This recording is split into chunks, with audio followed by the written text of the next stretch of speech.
നമ്മൾ പൊതുവെ സർപ്രൈസ് എല്ലാം കിട്ടാൻ വേണ്ടി ആഗ്രഹിക്കുന്നവരായിരിക്കും അല്ലേ? പ്രത്യേകിച്ച് നമ്മൾ ഗേൾസ്, അതും ലൈഫിൽ അത്രയ്ക്ക് ഇമ്പോർട്ടൻസ് ഉള്ള ആളുകൾക്ക് കിട്ടുമ്പോഴും. ഇന്ന് ഞങ്ങൾ ഭയങ്കര ഹാപ്പി ആയിട്ടാണ് പോകുന്നത്. അതുപോലെ ഒരു സർപ്രൈസ് നമുക്കും കിട്ടിയിട്ടുണ്ട്.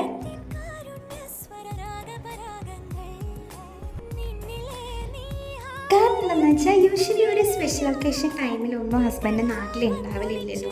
ഇപ്പോൾ ഓണത്തോട് അടുത്തല്ലോ, അപ്പോൾ ആളെ അടുത്ത് കിട്ടിയതുകൊണ്ട് നമ്മൾ ഭയങ്കര ഹാപ്പിയായി.